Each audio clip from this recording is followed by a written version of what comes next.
We are at the Material Recovery Facility, also known as a MRF, here in Sunset Park, Brooklyn. This facility finished construction in 2013. This is one of the newer recycling facilities in the country. And given the size of New York City and the size of this facility, we have a lot more technology than you might find in your traditional small-town recycling plant. There's an enormous amount of equipment used to automate as much as possible the separation of the mixture of materials that New Yorkers put in their recycling bins.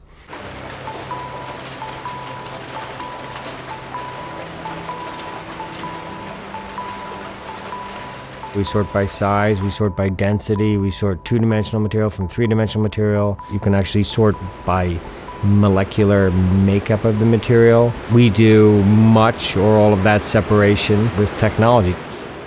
New Yorkers are asked to put their recyclables out in two streams, right? Your paper in one, and then your metal, glass, plastic in another. We receive all the metal, glass, and plastic from Brooklyn here by truck, and then we barge into this facility metal, glass, and plastic from Queens, Bronx, and parts of Manhattan. The first step is what we call the liberator. It's basically a slow-speed shredder. It opens bags, and it will rip apart big clumps of stuff. So after passing through the liberator, materials will go on a belt that goes across a series of screens where we screen out glass. After taking out the glass, the material is introduced to large drum magnets, which pull off all the ferrous metal, all the magnetic metal, and that goes to a trommel screen, we call it. We separate the ferrous metal into two different sizes, the big bulky metal objects from the smaller tin can fraction. The smaller tin can fraction then goes underneath another air system to suck off any plastic bags that may have gotten entangled along the way. And then that goes to a baler we have outside, and we make 2x2x2 bales.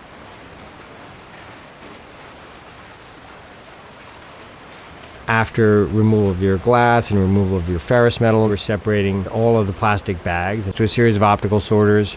Optical sorters use near-infrared light to distinguish between materials, and then air jets to actually separate the materials.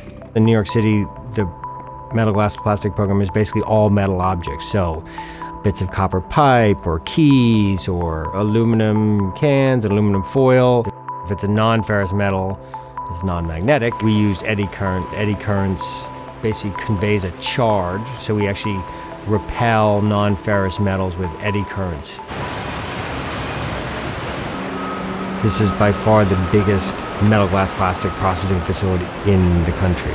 And as a result of the newness of it and the size of it, that's basically enabled us to invest in a lot more technology than you might otherwise see. We think of recycling as part of a bigger sustainability economy. So we wanted to build other features into this place that were consistent with that. We have a 100 kilowatt wind turbine. We also have a 600 kilowatt solar system on one of the roofs. Between the two of them, they produce about 20% of our power. I never like to pass up the opportunity to tell people that there's still probably 40 to 50% of the recyclables New York City produces, the bottles and cans and newspapers, magazines, or whatever, that are meant to be in the recycling bin that are going into the garbage can. They're going into black bags, and they're being trucked or railed to landfills or incinerators far, far away.